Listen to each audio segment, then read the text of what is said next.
So ವೀಕ್ಷಕರೇ ಎಲ್ರಿಗೂ ನಮಸ್ಕಾರ. ಇವತ್ತು ಟಿಶ್ಯೂ ಕಲ್ಚರ್ ಮಾಡಿರೋರು.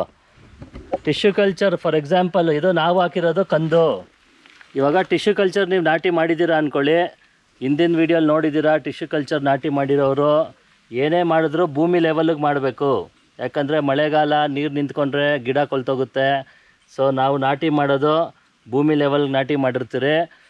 ಕಂದು ಹಾಕೋರು ನಮ್ಮ ಏನು ನಾವು ನಮ್ಮ ಹತ್ರ ಬಾಕ್ಸ್ ತರಿಸ್ಕೊಂಡಿದ್ದೀರಾ ಅದರಲ್ಲಿ ನೀವು ಅದ್ಬಿಟ್ಟು ಹಾಕ್ತೀರಾ, ಬೀಜಾಮೃತ ಮಾಡ್ಬಿಟ್ಟು ಹಾಕ್ತೀರಾ. ಟಿಶ್ಯೂ ಕಲ್ಚರ್ ಅವ್ರು ಏನು ಮಾಡ್ತೀರಾ ಅಂದರೆ ಫಸ್ಟು ನಾಟಿ ಮಾಡ್ತೀರಾ. ನಾಟಿ ಮಾಡಬೇಕಾದ್ರೆ ನೀವು ದನದ ಗೊಬ್ಬರ ಇದೆಯಾ ಹಾಕ್ಕೊಳ್ಳಿ, ಬೇವಿನ ಹಿಂಡಿ ಬೇಕಾ ಹಾಕ್ಕೊಳ್ಳಿ, ಕೆಮಿಕಲ್ ಯಾವುದೂ ಹಾಕಬೇಡಿ. ನ್ಯಾಚುರಲ್ಲು ದನದ ಗೊಬ್ಬರ ಬೇವಿನ ಹಿಂಡಿ ನ್ಯಾಚುರಲ್ ಏನಿದ್ರು ಮಾಡಿ ಪರವಾಗಿಲ್ಲ. ನಾಟಿ ಮಾಡಾದಮೇಲೆ ನಮ್ಮ ಬಾಕ್ಸು ನಾವೇನು ಕಳಿಸ್ತೀರಿ 1 ಎಕರೆಗೆ 1,000 ಗಿಡಕ್ಕೆ 1 ಬಾಕ್ಸ್ ಬೇಕಾಗುತ್ತೆ. ನೀವು ಅದ್ರ ಪ್ರಕಾರ ಮುಂಚೆನೇ ಆರ್ಡ್ರ್ ಮಾಡಿ ಇಟ್ಕೊಳ್ಳಿ. ಟೈಮ್ ಇಲ್ಲ ಅಂದರೆ ಅಟ್ಲೀಸ್ಟ್ ನಾಟಿ ಮಾಡಿದ ದಿನ ನೀವು ಆರ್ಡ್ರ್ ಮಾಡಿ ತರಿಸ್ಕೊಳ್ಳಿ.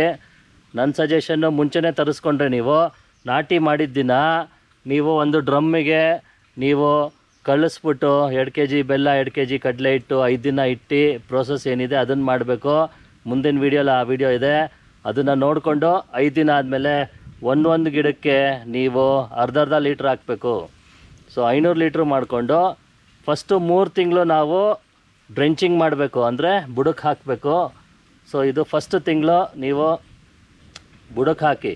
1,000 ಗಿಡ ಇರೋರು 1 ಬಾಕ್ಸ್ ತರಿಸ್ಕೊಂಡು ಮುಂದಿನ ವೀಡಿಯೋಲಿ 1 ಡ್ರಮ್ಮಿಗೆ ನೀವು ಮಾಡ್ಕೊಬೇಕು. 2,000 ಇರೋರು 2 ಡ್ರಮ್ಮಿಗೆ ಮಾಡ್ಕೊಳ್ಳಿ, 3,000 ಇರೋರು 3 ಡ್ರಮ್ಮಿಗೆ ಹಾಕ್ಕೊಳ್ಳಿ. ಸೊ 1 ಡ್ರಮ್ಮನ್ನು 5 ದಿನ ಆದಮೇಲೆ 500 ಲೀಟ್ರ್ ಮಾಡೋದು, ಅದೆಲ್ಲ ಡೀಟೇಲ್ ಮುಂದಿನ ವೀಡಿಯೋಲಿದೆ. ಸೊ ಟಿಶ್ಯೂ ಕಲ್ಚರ್ ಮಾಡಿರೋರು 1,000 ಗಿಡಕ್ಕೆ 1 ಸೆಟ್ಟು ನಮ್ಮ ಹತ್ರ ತರಿಸ್ಕೊಂಡು ರೆಡಿ ಮಾಡಿಕೊಂಡು ಅರ್ಧ ಲೀಟ್ರ್ ಕೊಡಬೇಕಂತ ಹೇಳೋಕ್ಕೆ ಇಷ್ಟಪಡ್ತೀನಿ. Thank you very much.